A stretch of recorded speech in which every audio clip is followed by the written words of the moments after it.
SER Podcast. Hola, soy Fernando Bayo y estás escuchando Código de Barras, un podcast de consumo y mucho más.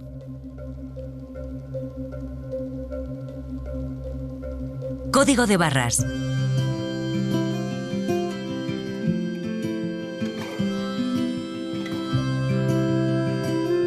El consumo en la SER. Laying on my back, looking up to the great sky. It's like it never ends. And what that really means, I don't think that my mind can even comprehend. Fernando Bayo. But it makes me think about the grand scheme. En este último Código de Barras del verano ponemos el foco en la vuelta al cole. Más de 8 millones de alumnos regresan a clase a partir de la próxima semana, un inicio de curso que se convierte para muchas familias en un auténtico calvario económico. Los bolis en sí a lo mejor son 4 euros, pero luego los recambios son 12. Te vienen 2 recambios o 3, dependiendo de la marca, sí, porque si te vas a marca blanca, a lo mejor es un poco menos, pero escriben peor y duran menos. Las reglas, por ejemplo, nosotros el año pasado compramos unas reglas que eran semirrígidas.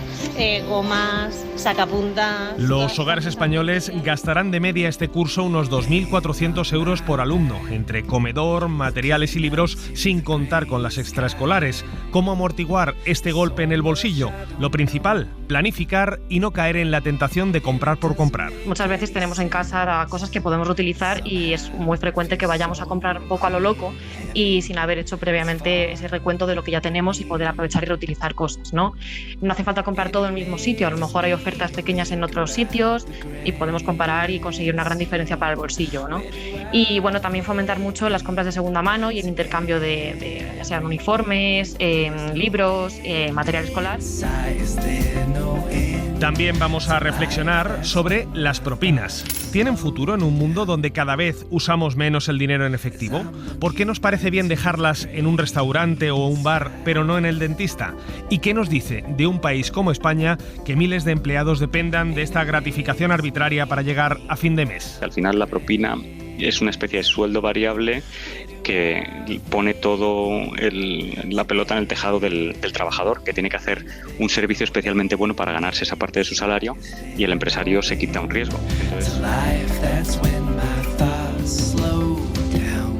Pero antes vamos a prestar atención a los incendios forestales y a su impacto material para miles de familias. El Consejo de Ministros ha aprobado un plan de ayudas urgentes para los damnificados por el fuego, ayudas que sin duda se van a quedar cortas para cubrir las enormes pérdidas económicas. El problema, como sucedió en la Dana de Valencia, es que muchas familias no tienen asegurados sus bienes y sus terrenos y confían en la asistencia de la administración pública cuando llega el desastre. Pero, a diferencia de las inundaciones de octubre, esta vez los afectados tendrán mucho más difícil conseguir una indemnización. Los incendios forestales no son un riesgo extraordinario, por lo tanto no actúa el consorcio de compensación de seguro y únicamente los daños cubiertos por un seguro privado podrán ser indemnizados.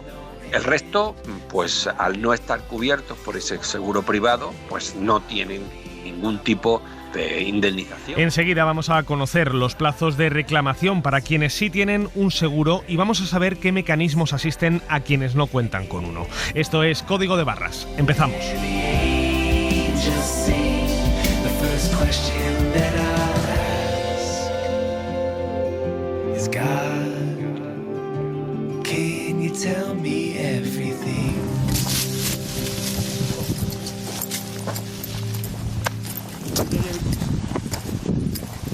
Más de 400.000 hectáreas de bosque y de monte han ardido en lo que va de verano y algunos incendios aún continúan activos a estas alturas de la temporada. Por eso queremos analizar no solamente el impacto medioambiental que estos fuegos han generado, sino también el enorme impacto económico en cientos de comunidades del noroeste de España.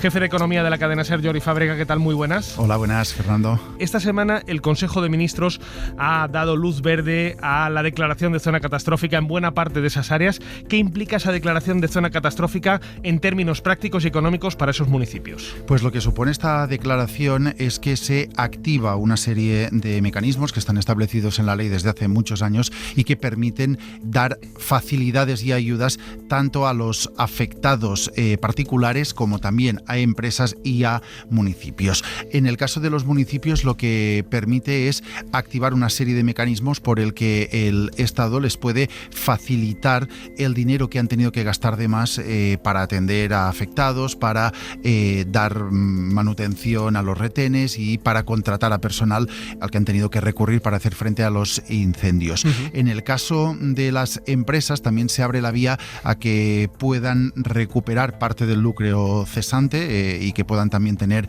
acceso a determinadas ayudas y exenciones. Y en el caso de las familias se activan estas ayudas que te digo que están vigentes en la ley desde el año 2005 y que contemplan una serie de cantidades económicas en función de los daños. Si hay personas fallecidas, se contempla que los familiares reciban 18.000 euros, también en el caso de que algunos de los trabajadores que hayan participado en la extinción hayan sufrido una incapacidad absoluta y permanente. Hay también ayudas por daños en las viviendas. Si se ha perdido, se ha quemado del todo nuestra casa o nuestro piso, tenemos derecho a una ayuda de 15.100 euros. Y si hay daños parciales en la estructura, incluso en los muebles, también tenemos derecho a que nos den una parte de las ayudas, en algunos casos hasta 9.000 o 10.000 euros, siempre en función del valor de los daños que hayamos sufrido. Pero las ayudas, digamos, el grueso de estas ayudas que van a llegar con la declaración de zona catastrófica, por lo que te entiendo, va a tener como destino principalmente las arcas de los municipios afectados para cubrir los gastos de la extinción de los incendios y las pérdidas provocadas por el fuego. Sí, esta, digamos, es la mayor de las partidas, a la que hay que sumar también lo que vaya llegando en los próximos días o semanas de ayudas para la reforestación y la reconstrucción de las zonas, que siempre son las partidas más cuantiosas en los casos de los incendios. Y por la experiencia pasada en otros incendios, pienso en veranos anteriores, ¿qué tal funcionan este tipo de ayudas a la reforestación y cómo se compensa de bien o de mal los gastos en los que han incurrido los municipios? Pues mira, te voy a poner el ejemplo quizá más reciente que tenemos, que es el de los incendios de hace 2 años en la Sierra de la Culebra. Ahí, por ejemplo, se preparó un plan de 200 millones de euros para la reforestación, que ese era un plan del Ministerio que se completó con otro plan de la Junta de unos 40 millones de euros. Ese dinero está llegando. El último informe de ejecución habla de que para la reforestación, en el caso del plan de Castilla y León, se habían desembolsado más del 15% de las ayudas. Puede parecer poco, pero es un plan a 10 años. En el primer año se habían desembolsado el 15%. Habrá quien dirá que es poco y que hay que invertir más, pero el dinero poco a poco va llegando para esta reforestación. En el caso de las compensaciones para los afectados en el momento del incendio, ese dinero llegó. Es verdad que, por ejemplo, en ese incendio hubo solo un fallecido, por tanto solo hubo una ayuda de 18.000 euros. En el caso de viviendas eran pocas las afectadas, y porque hay que tener en cuenta que estas ayudas se dirigen a primeras viviendas, no cubren segundas residencias, sino primeras viviendas. Estamos hablando de las ayudas del gobierno, pues llegaron también a esas 4 viviendas afectadas. Aquí el núcleo de las ayudas en estos casos, de quien hay que tirar, es de los seguros. Pues estaremos muy pendientes de la llegada o no de esas ayudas públicas, sobre todo para las administraciones. Jordi Fábrega, muchísimas gracias. A ti. Y como señalabas, Jordi, hay también quienes tienen que estar pendientes de sus seguros, los particulares que traten de reclamar daños por las pérdidas que se hayan producido a raíz de esos fuegos. Por eso llamamos también a Enrique García, portavoz de la AUCO. Enrique, ¿qué tal? Bienvenido a Código de Barras. Hola, ¿qué tal? ¿Cómo estás? Muy bien, Enrique. En primer lugar, me gustaría que aclarásemos el panorama, porque, como decíamos, hace unos meses en la Dana de Valencia se produjo una situación muy parecida, con miles de afectados por las pérdidas materiales derivadas de aquel desastre. En el caso de los incendios forestales, ¿estamos hablando de una situación similar o en cuestión de seguros la cosa cambia?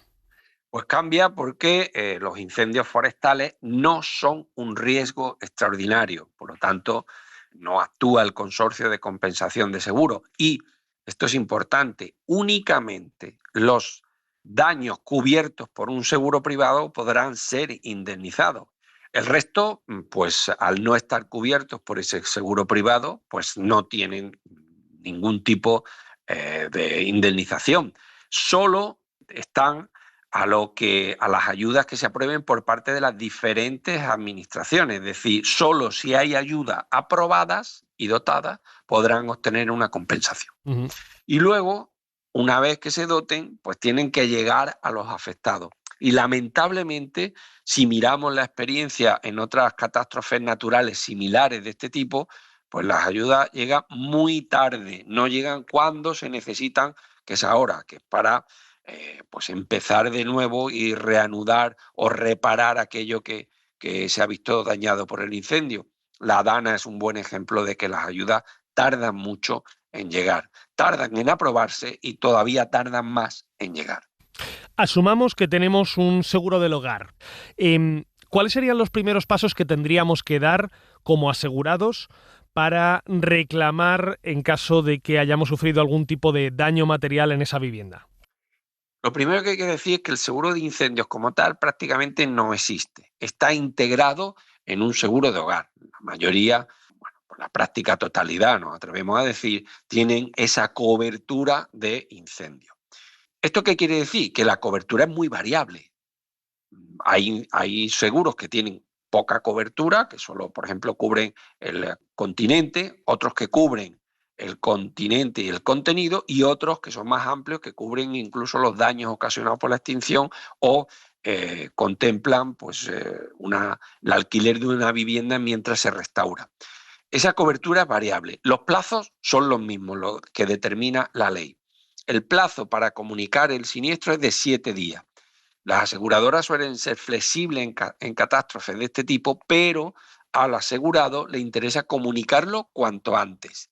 A partir de ahí, la compañía tiene 40 días para peritar y pagar una indemnización provisional y luego 3 meses para que esa indemnización sea definitiva.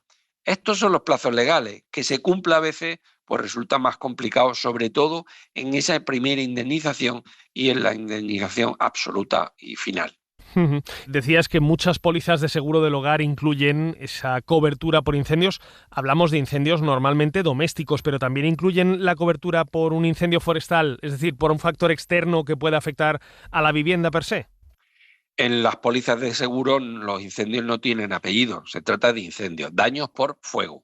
Por lo tanto, da igual el origen del mismo. Hay una cuestión importante y es que también responde de los daños del fuego quien lo ha causado. Pero en este caso, pues primero, no se conoce el causante y segundo, el causante, si se conociera, pues seguramente no tiene capacidad económica para responder de los ingentes daños. Con lo cual, volvemos a lo mismo, solo aquellas personas que tienen contratada una cobertura de incendio podrán obtener una indemnización que, eso sí, está sujeta a la cobertura contratada. Y aquí de nuevo, Fernando, volvemos a lo importante que es leer la letra pequeña cuando se contratan los seguros. Se habla en términos generales de seguros de incendio, pero no es lo mismo una cobertura que otra. Desde OCU siempre hemos recomendado que a la hora de contratar seguro, lo importante de verdad es estar bien cubierto en caso de grandes siniestros, que son precisamente los que por nuestra economía no seríamos capaces de afrontar. Muchas veces nos fijamos en cuestiones accesorias, un servicio de manita u otro, que no son lo importante, que aumentan la prima, pero al final nos despistan sobre lo importante de un seguro, que en cuanto aseguramos nuestros bienes y cuál es la responsabilidad civil cuando nosotros somos los causantes de un siniestro. Seguramente muchos de los oyentes que se vean reflejados en esta situación por los incendios forestales tengan su vivienda todavía pendiente de pago de hipoteca. Si han sufrido daños en esa vivienda o si esa vivienda ha quedado parcial o totalmente destruida, ¿tienen que seguir pagando la hipoteca o se anula el contrato hipotecario una vez que la vivienda queda destruida por un factor como es un incendio forestal? Eso depende del banco, porque la hipoteca lleva incorporado un seguro de la vivienda, un seguro de incendio. Es obligatorio en la contratación hipotecaria. Eso normalmente ya no existe en esos seguros de incendio y hay un seguro de hogar que se contrata siempre cuando hay una hipoteca. Es el banco el que va a recibir esa indemnización por parte de la aseguradora, o sea, es el banco quien cobra esa indemnización y con eso se cancela la deuda, pero en la mayoría de los casos lo que hace el banco es autorizar la reconstrucción y mantener la hipoteca. Eso depende también del grado de destrucción de la misma, de la cuantía que queda pendiente de pago, pero hay que decir que cuando hay hipoteca siempre hay seguro de incendio y en este caso dependerá esa circunstancia de la entidad financiera y particularmente de la situación de la vivienda. Pero se permite ambas cosas, cancelar la hipoteca y te quedas sin vivienda o recibes el resto, o bien restaurar la vivienda y mantener la hipoteca. Enrique, ¿qué sucede si estamos en una vivienda de alquiler o en una finca que tenemos alquilada para fines, digamos, empresariales? ¿Qué sucede en esos casos cuando no somos titulares de la propiedad? Pues que se suspende el contrato de arrendamiento y en algún caso pues se puede, si la vivienda finalmente no se va a restaurar, se cancela. Es decir, se puede suspender durante el tiempo de restauración de la vivienda, no hay obligaciones entre partes, no se paga la renta y en el caso de que finalmente la vivienda pues, no se pueda restaurar, pues definitivamente el contrato se resuelve en ese momento. No hay esa prestación del alquiler de vivienda, no hay esa obligación de pago. Las dos cosas, se suspende y si no se restaura definitivamente, se resuelve el contrato. No sé si los vehículos están igualmente cubiertos por seguros, por las pólizas habitualmente en caso de incendio. Aquí hay una cuestión importante y es que el seguro obligatorio no contempla los daños por incendio. Por tanto, aquellos vehículos que tienen solo seguro obligatorio, pues no está cubierto y no van a ser indemnizados. Normalmente hay pocos vehículos con ese seguro obligatorio, aunque en el ámbito rural sí que pueden ser un número más numeroso por las características de esos vehículos.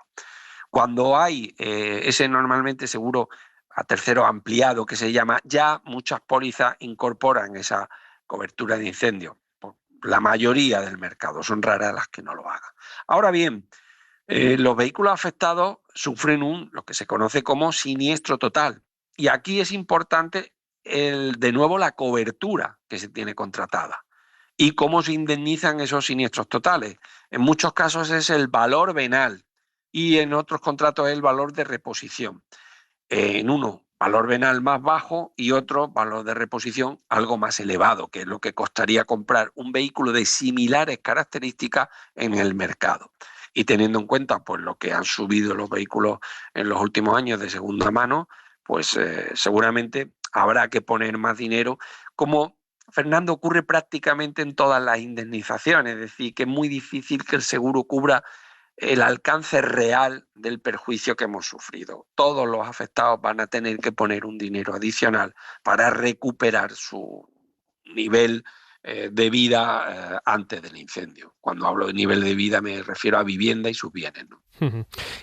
La mayoría de los afectados por estos incendios están en zonas rurales y muchos, claro, tenían explotaciones ganaderas, explotaciones agrícolas, forestales. ¿Qué sucede con los daños en este tipo de negocios? Bueno, pues en principio las explotaciones agrícolas acceden al agroseguro, que es un seguro regulado por el Ministerio de Agricultura. Ojo, que no todas acceden a ese tipo de agroseguro, con lo cual si no están cubiertas no hay indemnización. Prácticamente los plazos son idénticos en ese tipo de seguro, agroseguro o seguros de actividades mercantiles, ¿no? Las características de la cobertura son distintas. Por ejemplo, en los seguros mercantiles pues hay indemnizaciones que contemplan el lucro cesante, es decir, lo que la empresa deja de generar en el tiempo desde que ocurre el siniestro hasta que se restaura, ¿no? Pero los plazos son idénticos, 7 días, 40 días para el pago de una indemnización inicial y peritación y 3 meses para la indemnización definitiva. Si no hay cobertura, no hay indemnización y dependerán de las ayudas especiales que doten pues las 3 administraciones implicadas, la administración central, las comunidades autónomas y los ayuntamientos. Solo si estas instituciones otorgan unas ayudas, pues obtendrán indemnización. Por cierto, ayudas que son perfectamente compatibles con los seguros, es decir, que quien tiene cubierta esas garantías, también puede acceder a las ayudas. Por cierto, y antes de despedirnos, Enrique, en la OCU tenéis habilitada una página web y un número de teléfono para los usuarios que quieran más información, que quieran plantearos consultas en particular por estos daños materiales. Recuérdanos el número de teléfono y la dirección web a la que pueden acudir en caso de que quieran más información. Pues efectivamente, igual que hicimos con la DANA, hemos puesto a disposición de todos los consumidores un teléfono, el 981 35 51, para atender a aquellos afectados por los incendios sobre cualquier cuestión que consideren. En este teléfono les vamos a orientar sobre eso, cuáles son los pasos a dar. También hemos habilitado una página web que es ocu.org/afectados incendios verano, donde primero vamos a detallar todas estas cuestiones y, lo más importante, vamos a recopilar todas las ayudas que se habiliten a los afectados para que estos tengan ese punto de conexión y puedan saber cuáles son las ayudas ante esta catástrofe de dimensiones enormes que nadie tenía en su mente y que ha generado un perjuicio muy grave a muchos ciudadanos. Enrique García, como siempre, un placer tenerte en el programa y esperemos poder seguir contando contigo más adelante a lo largo de esta próxima temporada que arranca. Sobre todo esperemos que sean circunstancias un poco más favorables que estas de las que venimos hablando. Pues ojalá sea así, comienza una nueva temporada y vamos a verlo en ese positivo. Estaremos, gracias a vosotros, hablando de consumo y de derechos de los consumidores. Enrique García, como siempre, un placer. Muchísimas gracias. A vosotros.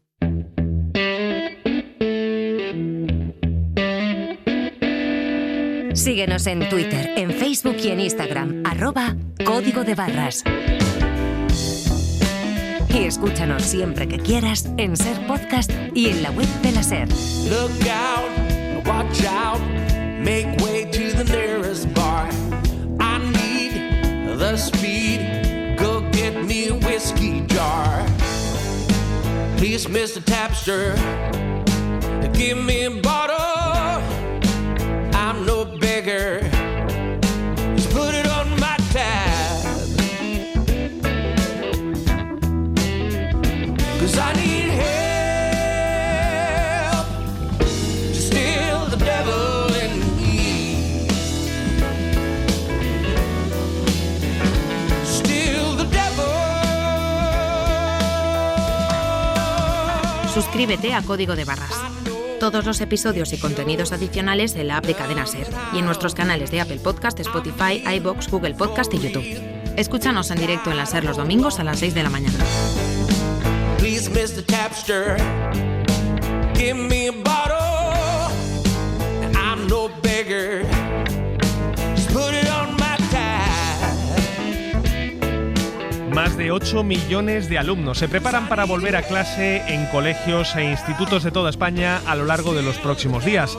Arranca un nuevo curso y, como cada año, ponemos el foco en qué impacto va a tener esto para las economías familiares. Laura Gutiérrez, compañera que sigue los temas de educación en la cadena SER, ¿qué tal? Muy buenas. Hola, Fernando, ¿cómo estás? Muy bien. Ayúdame a entender cuál va a ser el coste estimado de la vuelta al cole en este curso 25-26 y cuáles son los gastos que más se van a disparar en estas fechas. Bueno, pues el coste medio en este próximo curso no varía mucho respecto a años anteriores. Es elevado, es muy elevado, con un desembolso medio inicial de más de 500 euros por hijo en lo que son libros de texto, material escolar, mochilas, estuches, cuadernos, y en el caso de aquellas familias que lo necesiten, también uniforme, que engorda bastante ese desembolso inicial que ya se está haciendo estos días. Aunque la cuenta no para ahí, porque hay gastos que igual no se pagan todos ahora en septiembre, pero que hay que planificar porque durante todo el curso van a ir llegando las facturas. Hablamos del comedor escolar, de la matrícula en el caso de centros privados concertados, porque la matrícula pública es gratuita, y también de las extraescolares. Sumado todo esto, para todo el curso,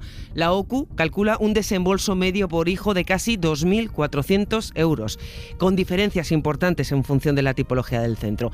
1.200 en la pública, 3.400 en concertada y más de 8.000 euros al curso al año en un centro privado. La CEAPA tiene una explicación para estas diferencias tan grandes en el gasto. María Sánchez es la presidenta de la confederación que agrupa a las asociaciones de padres y madres de alumnos. Las familias de la escuela pública tenemos la libertad de adquirir los libros o el material donde consideremos, podemos hacer comparación y comprar en los sitios más económicos, mientras que las familias de la privada o la concertada pues son los propios centros los que suelen vender los libros, los uniformes, el material, y también los precios de comedor y actividades extraescolares pues son sensiblemente más elevados en la concertada que en la pública. El gasto previsto por hijo se incrementa este curso algo más de un 2%, según la OCU, aunque no hay ninguna partida que destaque significativamente por subidas o bajadas. Lo que más pesa en esa factura de todo el curso es, sin duda, el comedor escolar. Unos 100 euros mensuales en los centros públicos y de unos 150 euros al mes en privados concertados, donde no se siguen los precios marcados por las distintas administraciones regionales.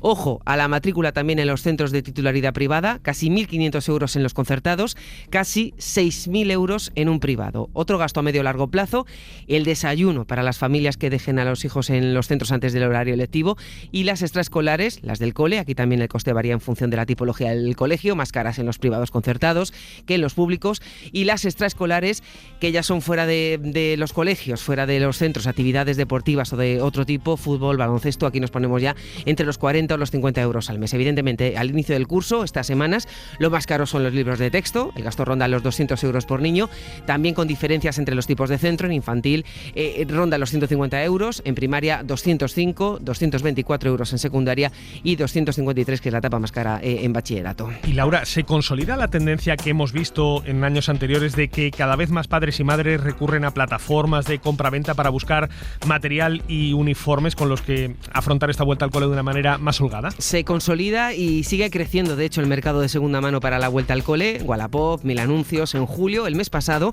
la demanda de libros de texto usados en estas plataformas se disparó en un 200%. Escuchamos al portavoz de Mil Anuncios. Las familias están recurriendo al mercado de segunda mano para hacer frente a la compra de material escolar, sobre todo en el caso de los libros, cuya demanda ha crecido un 207% este último mes, destacando los libros de la ESO y bachillerato. La compra de material escolar de segunda mano, según esta plataforma, supone un ahorro para las familias de entre 100 y 300 euros, y también es una moneda de doble cara porque permite ingresar algo de dinero a quienes en su momento hicieron la inversión inicial en la compra con la venta en estos portales. Eso sí, CEAPA advierte de que aquí también han subido los precios. Desde hace años también las familias recurrimos a plataformas de segunda mano como Wallapop, pero los precios también ahí han subido porque los libros han subido y las familias quieren recuperar pues parte de esa inversión. Si un libro de primaria antes costaba nuevo unos 25 euros y un libro de secundaria unos 35 más o menos, pues ahora han subido entre 10 y 15 euros. Por lo tanto, en las plataformas de segunda mano pues también son más caros. Además de todo esto, Fernando, sigue creciendo el mercado online para la vuelta al cole. Las ventas a través de Internet han crecido un 35% con respecto al año pasado. La media de gasto online para la vuelta al cole es de casi 200 euros. ¿Cómo hacen las familias que no tienen esa holgura financiera, que van más ajustadas a fin de mes para afrontar esta cuesta de septiembre? Pues te puedes imaginar, a duras penas. Hay niños que se pasan la vida heredando. Heredo la mochila, el uniforme, los zapatos, heredo todo de los hermanos mayores. Muchas familias recurren a estos mercados de segunda mano. Y luego están las ayudas, las prestaciones parciales o completas que ofrecen las administraciones. Aquí hay muchísima disparidad en función del territorio en el que se viva. Desde el caso de Navarra, donde todo el alumnado de primaria y secundaria está incluido en un programa de gratuidad de libros de texto, a casos como el de Asturias, donde solo 3 de cada 10 alumnos accede a programas de préstamo y reutilización de estos libros. En La Rioja, Cantabria o la Comunidad Valenciana ofrecen libros gratuitos para todas las etapas de la educación obligatoria, también Ceuta y Melilla, mientras que en Cataluña llegan al 97,8% del alumnado y en Andalucía el 97%. Ahora, estos programas no son la panacea. En Madrid, por ejemplo, está Accede, un préstamo gratuito, entregas los libros del curso pasado y accedes a los del nuevo curso prestados, pero claro, no se prestan los libros de texto que son fungibles, que hay que rellenar, los cuadernillos de actividades, los libros de ejercicios. Por ejemplo, en un quinto de primaria, que es mi caso, 3 libros de ejercicios son ya casi 100 euros, solamente 3 libros de actividades. La Asociación Nacional de Editores de Libros y Material de Enseñanza asegura que hay más de 3.700.000 alumnos que este curso, que empieza ya mismo, van a recibir algún tipo de ayuda para la compra de libros de texto y material escolar. Es un 75% del total de estudiantes de enseñanzas obligatorias y, según ANELE, un 50% participa en programas de préstamo. Los editores también creen que, aunque estos programas se están generalizando cada vez más en las comunidades, hay diferencias importantes en el desarrollo de sus modelos. Las familias lamentan que la cuesta de septiembre se ha recrudecido desde que entró en vigor la LOMLOE. Las familias hemos asumido esta cuesta de septiembre mucho más desde que comenzó a subir la inflación hace unos 3 años. porque con la implantación de la LOMLOE hubo cambio en todos los ciclos de los libros de texto para adaptarlos a los nuevos currículos y no todas las comunidades tienen programas de gratuidad de materiales. Esto, desde luego, que genera una gran desigualdad entre las familias de diferentes autonomías. Así como en resumen, Fernando, el gasto de los hogares españoles en educación es de más de 10.000 millones de euros. Estamos hablando de casi el 0,7 del PIB, un gasto que no ha dejado de aumentar, como bien dice CEAPA, como bien dice la OCU también en los últimos años. Laura, antes de que te vayas, me gustaría saludar a una invitada. Es Lucía Echevarría, técnica de salud financiera en la Fundación Nantic Lum, dedicada desde hace 2 décadas a fomentar la inclusión y la educación financiera de las familias más vulnerables. Lucía, ¿qué tal? Bienvenida a Código de Barras. Hola, ¿qué tal? ¿Cómo estáis? Lucía, veníamos hablando con mi compañera Laura acerca de cómo esta cuesta de septiembre, esta vuelta al cole, estrangula las cuentas de muchas familias, sobre todo de aquellas que ya llegan apuradas a fin de mes y que temen como ninguna otra esta cuesta de septiembre. ¿Cuáles son, desde tu punto de vista, como experta en salud financiera, consejos prácticos básicos que podrías dar a esas familias y en general a todas para llevar mejor esta vuelta al cole? Pues verás, el primer consejo que damos siempre es la planificación, tener un listado previamente hecho con lo que realmente hace falta antes de comprarlo. Muchas veces tenemos en casa cosas que podemos reutilizar y es muy frecuente que vayamos a comprar un poco a lo loco y sin haber hecho previamente ese recuento de lo que ya tenemos y poder aprovechar y reutilizar cosas, ¿no? En segundo lugar, bueno, obviamente comparar precios, porque no hace falta comprar todo en el mismo sitio. A lo mejor hay ofertas pequeñas en otros sitios y podemos comparar y conseguir una gran diferencia para el bolsillo, ¿no? Y bueno, también fomentar mucho las compras de segunda mano y el intercambio de ya sean uniformes, libros, material escolar. Y bueno, también apoyarse en plataformas o incluso en redes de padres y madres del colegio para poder hacer como este préstamo, ¿no? También, bueno, como comentaba, la compra escalonada, no hace falta comprarlo todo en septiembre, podemos hacer un listado de lo que puede esperar hasta que esté el curso un poco más adentrado y que no todo el gasto venga de golpe. También es muy importante elegir con cuidado las actividades extraescolares. Y bueno, también aconsejamos mucho involucrar a los niños, a los más pequeños de la casa, desde el principio en explicarles el valor de las cosas y bueno, fomentar el cuidado del material para que dure más tiempo y bueno, que también formen parte un poco de las finanzas de la casa. Lucía, no sé si las familias españolas piensas que se dejan arrastrar mucho por la presión mediática y por la publicidad a la hora de preparar a los críos para la vuelta al cole. Totalmente, totalmente de acuerdo. Al final la presión publicitaria y de los medios de comunicación hace que a menudo tengamos que comprar cosas, nos veamos obligados a comprar cosas que realmente no necesitábamos o al menos no necesitábamos tantas, ¿no? Ni de esa marca concreta que nos ha llamado tanto la atención y ahora tenemos una nueva necesidad que antes no teníamos. Entonces, bueno, hay que andar muy, muy pendientes de esto porque lo mismo que me puede costar sin que sea de marca y sin que sea ese gran anuncio que he visto en la televisión, lo podemos encontrar mucho más barato en otro centro, en otro supermercado o en cualquier otro lugar. Entonces, bueno, sí, es una de las principales trampas en las que solemos caer como consumidores, en crearnos una necesidad nueva cuando vemos un anuncio muy atractivo y considerar que lo necesitamos. Y lo que tú comentas también, el comprar todo el pack el día 1 de septiembre, tener que tener todo ya comprado, la mochila llena y bueno, muchas veces no es necesario. Seguro que en vuestra fundación veis habitualmente casos de familias que recurren a créditos rápidos para afrontar la vuelta al cole y que acaban entrampadas en deuda por encima de sus posibilidades. Entiendo que no es nada aconsejable utilizar este tipo de herramientas ni, por ejemplo, contratar tarjetas de crédito nuevas para cubrir el agujero que han dejado las anteriores, ¿verdad? Para nada, no son nada aconsejables. Desde nuestro punto de vista y desde las formaciones que impartimos siempre hacemos mucho hincapié en esto, ¿no? Intentar siempre tener un fondo de maniobra y tomarnos muy en serio el ahorro y la planificación para que llegado el momento del desembolso grande no tengamos que recurrir a préstamos, especialmente estos que tienen tanto peligro, ¿no? Al final, el peligro de este tipo de fuentes de financiación es que normalmente el plazo de devolución suele ser muy largo y las familias que tienen menos recursos esto lo perciben como una ventaja porque, bueno, lo voy devolviendo poco a poco y sin presiones, pero al final lo que se traduce después es que los niveles de intereses son muy, muy elevados y bueno, acaban entrando en un bucle del que cuesta años salir. Entonces, sí, siempre es preferible tirar de ahorros y a tener un fondo de maniobra previsto para este gasto del año. Ya. Como experta en salud financiera, ¿dirías que la vuelta al cole es uno de los periodos más estresantes del año para la economía familiar? No sé si uno de los que genera mayor ansiedad financiera, sobre todo entre esas familias, como decíamos, que llegan más justas a final de mes. Totalmente, totalmente. Al final, las familias que más notan el impacto son las que tienen menos margen en su presupuesto, pues véase familias monoparentales, numerosas, o bueno, con los ingresos un poco ajustados y bueno, para ellas septiembre supone un auténtico reto, añadido al que ya es de por sí, pues el contexto en el que se encuentran, tener que comprar todo para la vuelta al cole es el tema estrella que abordamos en esta temporada del año con este tipo de familias, sí.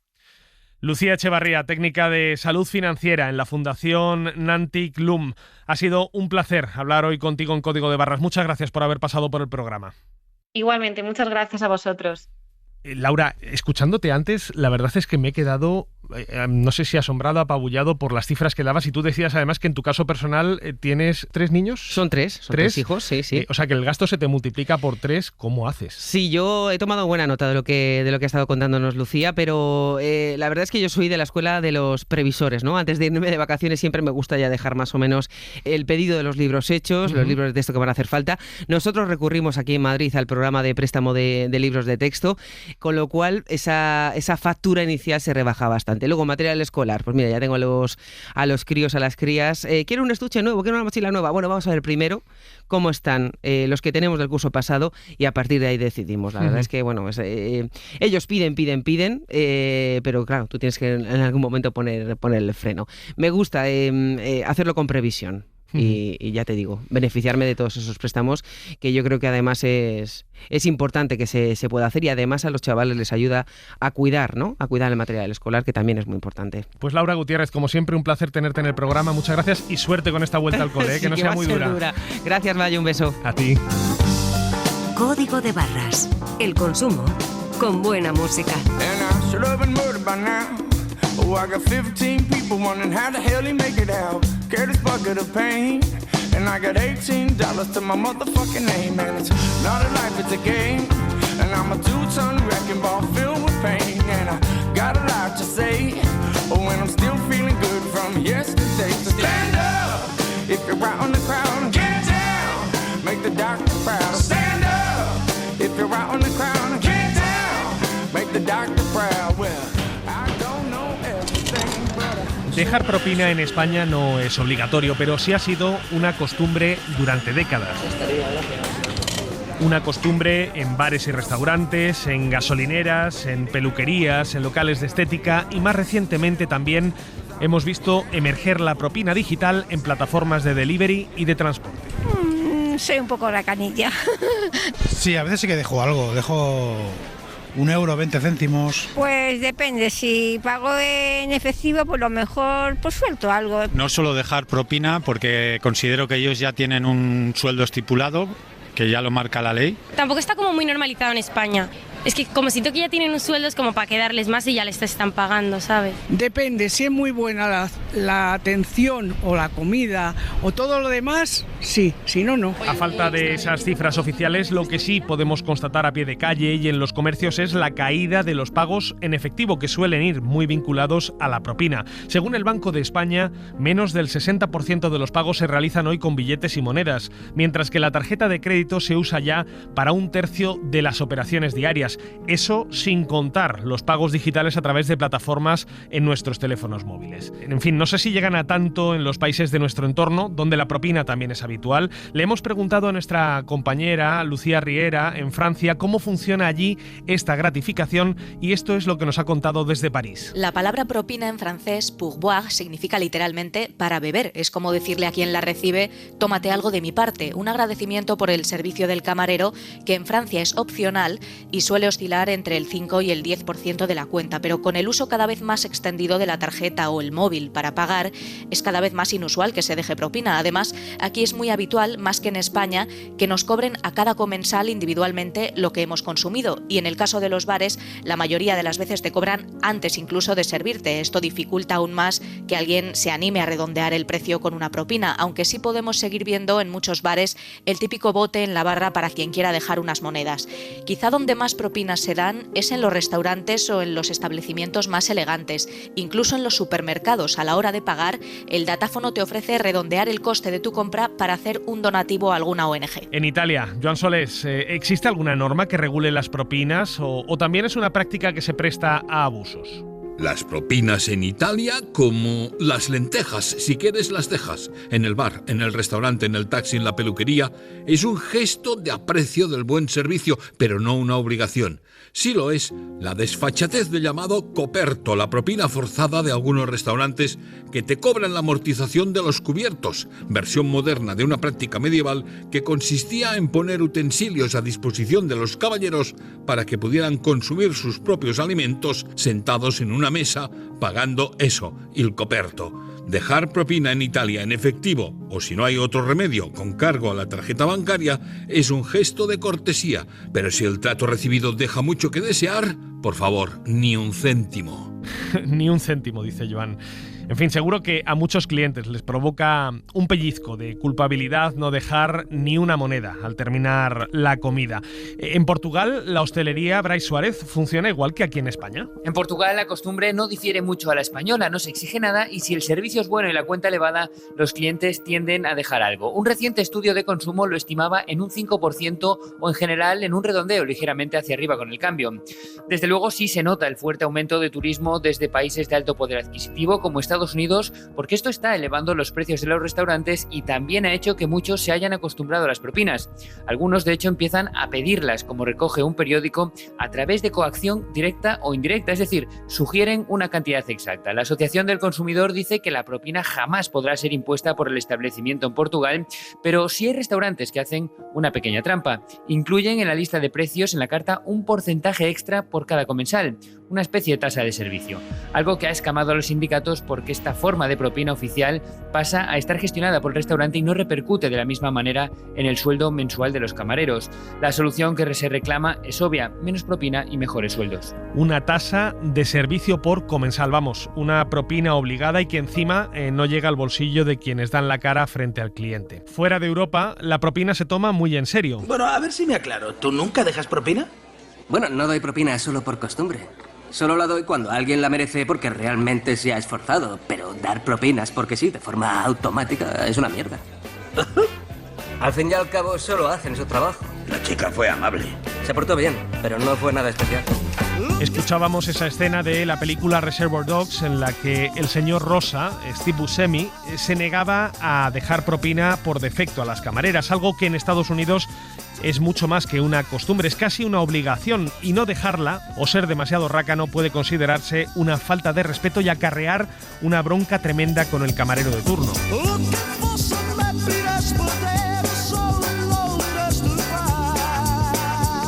El caso es que hoy reflexionamos sobre el fenómeno de la propina. ¿Tienen los días contados por la irrupción de los pagos digitales? ¿Se regularán para garantizar que tributen como conviene?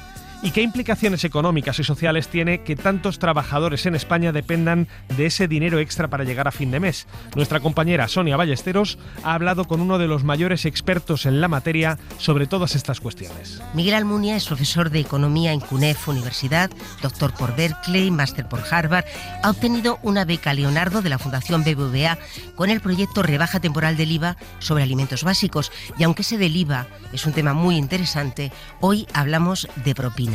Ya nos escucha Miguel Almunia, ¿qué tal? Hola, ¿qué tal? Tú escribiste hace ya algún tiempo, al salir de la pandemia, un artículo sobre el futuro de las propinas en un mundo sin efectivo. Es evidente que ese mundo sin cash se ha expandido. ¿Se han adaptado las propinas a este nuevo mundo? Pues mi impresión, y esto parte de una experiencia personal, creo que no se ha adaptado todavía del todo el sector de la hostelería, sobre todo, que es donde más propinas teóricamente dejábamos antes de pagar siempre con tarjeta. Creo que no se ha terminado de adaptar. Creo que todavía hay ajustes por hacer y creo que se está en parte perdiendo esta costumbre de las propinas y hay quien gana y quien pierde. ¿Qué es lo que haría falta para que se adaptara el sector? Pues, a ver, la experiencia habitual que tenemos como consumidores es que cuando pagamos con tarjeta vienen con un datáfono, se pone la cantidad y pagamos. Ahí muchas veces preguntamos al camarero si se puede dejar propina, a veces te dicen que la dejes en efectivo, a veces se puede aumentar la cantidad. Lo que se ve en otros países es que en el propio datáfono te dan la opción de dejar la propina cuando estás pagando y el porcentaje que quieres dejar o los euros que quieres dejar. Y esto es algo que yo he visto en muy pocos sitios en España y sería quizá una manera facilitar la práctica de dejar la propina. Sí que facilitaría las cosas, porque ahora mismo, por ejemplo, si queremos dejar propina, ¿no?, y vamos a pagar con tarjeta, ¿cómo deberíamos hacerlo? Porque cuando incluimos la propina en ese ticket de consumición en un único pago, nos queda siempre la duda de saber qué pasa con ese dinero. Exacto, ¿quién se lo lleva? Claro. Esa es la pregunta del millón que muchos le hacemos al propio camarero, y a veces te dicen que les llega, a veces que no, porque el tratamiento legalmente es un poco complejo, ¿no? Esa propina se supone que debería ser una transacción que va del consumidor al camarero o al grupo de trabajadores del local, que a veces se reparten entre camareros y el personal de cocina, y debería ir directamente sin pasar por la empresa. Pero claro, cuando pagamos con tarjeta, pues eso ya entra en las cuentas de la empresa. Entonces, legalmente, ese dinero, ¿qué impuestos tendría que tener? Pues eso, los trabajadores que reciben la propina deberían pagar impuesto a la renta, y la ley tiene ahí una zona un poco gris sobre si debería pagar también contribuciones a la seguridad social. La ley dice que si el dinero no pasa por la empresa, es decir, si lo dejáramos en efectivo y se lo queda el camarero debería hacer su declaración de la renta, pero no tendría que cambiar su cotización. Pero si pasa por la empresa, aunque a la empresa no le tiene que afectar, sí que le tiene que calcular la retención y las cotizaciones de ese dinero que está repartiendo la empresa. Pero lo que nunca habría es IVA. Nosotros estamos pagando IVA por los alimentos o las bebidas que hemos comido, pero el IVA no debería afectarle nada que haya propina o no haya propina. Pero es verdad que al hacer el pago con tarjeta, pues ya hay un paso más que en la contabilidad de la empresa se tiene que hacer para hacerlo todo de acuerdo a la ley. Y eso es lo que parece que algunos establecimientos quieren evitarse, ese coste adicional de tener que calcular retenciones y las cotizaciones de los trabajadores, y por eso no quieren que se hagan las propinas por ahí. Y luego está el caso terrible en el que el empresario se quede el dinero de la propina sin que lo dé a los trabajadores, que lamentablemente también existirá. También pasa. Pero en cualquier caso, para hacerlo de manera legal, le complican la vida al propietario del establecimiento de una forma bastante importante. Pero yo creo que eso es acostumbrarse, ¿no? Yo unos años de mi vida viví en Estados Unidos. En Estados Unidos la propina es algo que está totalmente establecido y hay unos porcentajes que se fijan en cada estado, y es una parte importante del sueldo de los trabajadores. Y todos los datáfonos, y yo vivía allí hace 20 años, ya tenían la opción de poner un porcentaje y ya todas las empresas lo tenían incorporado en su contabilidad. Yo creo que aquí en España estamos en ese proceso de transición en el que todavía hay establecimientos que se resisten a incluirlo dentro de su contabilidad, y por eso estamos en esa fricción. Pero yo creo que llegaremos a un equilibrio en el que sí que lo tendrán incorporado y no será un problema. Estamos simplemente en la transición que a veces nos cuestan, las transiciones a una nueva tecnología. Totalmente, pero en España el tema no está regulado, no hay una regla fija ni una normativa al respecto. Se supone que aquí está incluido el servicio en el ticket que nosotros pagamos, en Estados Unidos no, por eso todo el mundo, de alguna forma, es obligatorio dejar esa propina, porque ahí lo que estás dejando no es propina, estás pagando el servicio que aquí ya pagas. ¿Debería regularse en cualquier caso la propina aquí en España? Bueno, hay distintas tradiciones en cada país. Aquí la tradición siempre ha sido que es algo voluntario, que es opcional, que se deja cuando consideras que has tenido un buen servicio, y si crees que el servicio no ha sido especialmente bueno, pues queda ahí. También hay diferencias en el salario mínimo. Aquí los salarios mínimos, proporcionalmente al nivel de vida, son más altos que en Estados Unidos. Por lo tanto, se supone que con un salario mínimo un camarero puede tener ya unas ganancias dignas. Entonces, a mí me parece que no necesariamente el hecho de que cambie una tecnología tiene que hacer que cambiemos nuestra tradición, nuestro modo de hacer las cosas. Puede seguir siendo voluntaria, pero es verdad que nos falta tenerlo incorporado dentro de nuestra tecnología y dentro de la contabilidad de las empresas, para que podamos seguir haciéndolo como lo hacíamos antes, cuando pagábamos en efectivo. Miguel, una cosa, fíjate, yo pienso que si el trabajador recibe un salario justo, como tú has dicho, y el servicio está incluido en el ticket, ¿por qué damos propina? Porque yo no se la doy, por ejemplo, a la dependienta de una zapatería que me atiende estupendamente, que soporta a mis quejas por mis problemas en los pies y me aconseja además muy bien sobre lo que me conviene. Es cierto, es una cuestión que nos podemos preguntar, ¿no? ¿Por qué hay esa costumbre de dejar propina en los restaurantes y quizá no tanto en los bares y no a los taxis, que en otros países sí que se les deja, o a cualquier otro trabajo de servicios? Y es un debate interesante. Al final, la propina es una especie de sueldo variable que pone todo la pelota en el tejado del trabajador, que tiene que hacer un servicio especialmente bueno para ganarse esa parte de su salario, y el empresario se quita un riesgo. Entonces, estoy de acuerdo contigo que se podría argumentar, bueno, pues deberían los salarios cubrir suficientemente el trabajo que hacen estos trabajadores, pero es una costumbre. La costumbre está ahí y es difícil quitar esas costumbres de la gente. Hay gente que quiere, cuando tiene un buen servicio en un restaurante, dejar la propina para apreciar ese servicio que ha recibido. Hablando de la fiscalidad, antes cuando se pagaba en efectivo, ese era dinero negro. Y si lo dejamos ahora también, casos, ¿no? Sí. Supongo. En la mayor parte de los casos sí, porque ahí quedaba en la responsabilidad del camarero declarar esto en la renta. Y claro, los incentivos son los que son. Yo he hecho mucha investigación sobre evasión fiscal y claro, cuanta más información hay para Hacienda, pues más probable es que los contribuyentes paguen, y si pagamos con tarjeta, desde luego eso hace que la información esté ahí, que esté en la transacción bancaria, entonces es más difícil para el restaurante evadir ese dinero y también es más difícil evadir esa propina. Y entonces eso abre quizá un debate sobre cuál debería ser el tratamiento fiscal de la propina, porque ahora está pagando impuestos, lo que antes no lo pagaba, pero no lo pagaba ilegalmente, como bien has apuntado. Sí, precisamente en Estados Unidos ha habido un debate, las propinas siempre han pagado, han tenido que tributar por renta, y precisamente ahora el gobierno de Trump ha hecho una ley en la que exime cierta cantidad de propinas de pago de la renta, y hay un debate importante diciendo, bueno, si decimos que las propinas no tienen que pagar impuesto a la renta, estamos dando un incentivo a que las propinas sean todavía un porcentaje más alto de lo que se le paga a los trabajadores, porque así eso no paga impuestos y las empresas van a decir, bueno, te pago menos ahora al camarero porque vas a recibir más propinas y ahí no pagas impuestos y ganamos todos. Pero ese ganamos todos, al final quien pierde es Perdemos Hacienda. Todos. No, al final perdemos todos. Miguel, en el artículo que escribiste sobre el futuro de las propinas, hablabas de una aplicación para lidiar con este problema, no sé si lo recuerdas. Consistía en que cada trabajador tuviera una cuenta personal que genere un código QR. Explícanoslo y dinos eso en qué ha quedado. Pues sí, efectivamente, cuando escribí este artículo, que fue hace 2 años ya, encontré esta aplicación, Tipéame, que básicamente permitía, como has indicado, pues un trabajador puede abrirse una cuenta gratuita, crear un código QR y tener ese código QR para que la propina vaya directamente al trabajador. Desde que escribí ese artículo hasta ahora, la aplicación Bizum, que usan varios bancos españoles, ha crecido mucho, y creo que hay mucha parte de la población que ya está acostumbrada a hacer pagos en Bizum, y a lo mejor se podría integrar algún tipo de sistema de estos en Bizum, de manera que la propina pueda ir incluso al camarero individualmente, ¿no? Que cada uno tenga su QR o un número y que se le pueda hacer una propina fácilmente. De esta manera ya no pasa el dinero por las cuentas de la empresa y eso le quita un dolor de cabeza a la empresa, pero seguimos teniendo el tema de si el trabajador va a pagar el impuesto a la renta sobre ese dinero que recibe en propinas. Ese pago es más fácil de seguir por parte de Hacienda porque es electrónico, pero bueno, podría ser una manera.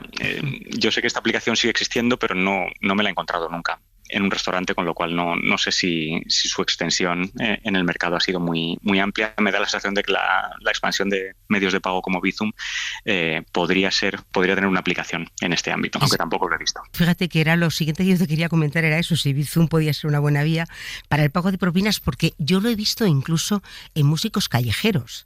Claro, porque como ya no llevamos efectivo, alguna gente que a lo mejor dejábamos €1, pues ya no lo dejamos, pero si hay un número de Bizum, pues a lo mejor sí que lo hacemos totalmente. Yo creo que ese es el camino que va a haber al futuro. Hay mucha gente que tiene mucho amor por el efectivo y que les va a costar mucho dejar de usarlo, y por lo tanto los gobiernos creo que no van a eliminarlo del todo, pero la evolución natural es que cada vez la inmensa mayoría de los pagos se hagan de manera electrónica, porque es mucho más cómodo y mucho más fácil para todos. Miguel, ¿tú dejas propinas?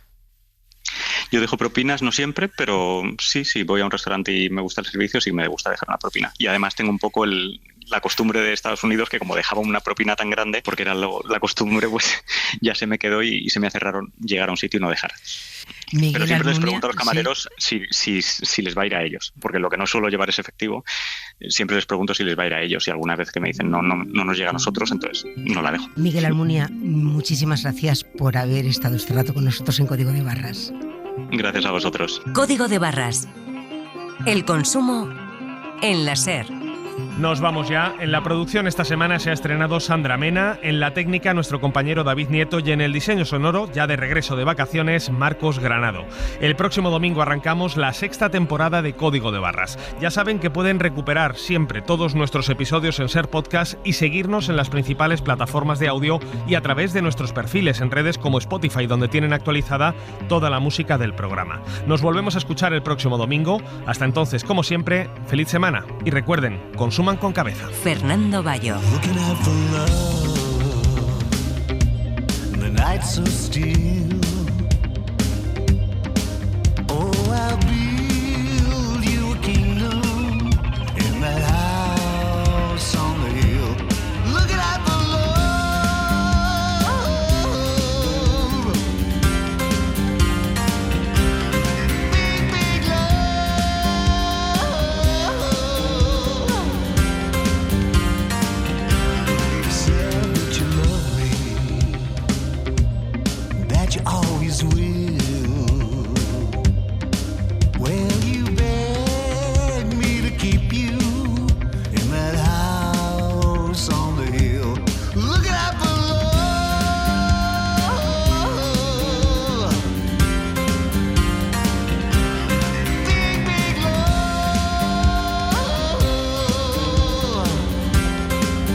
Para no perderte ningún episodio, síguenos en la aplicación o la web de la SER, Podium Podcast o tu plataforma de audio favorita.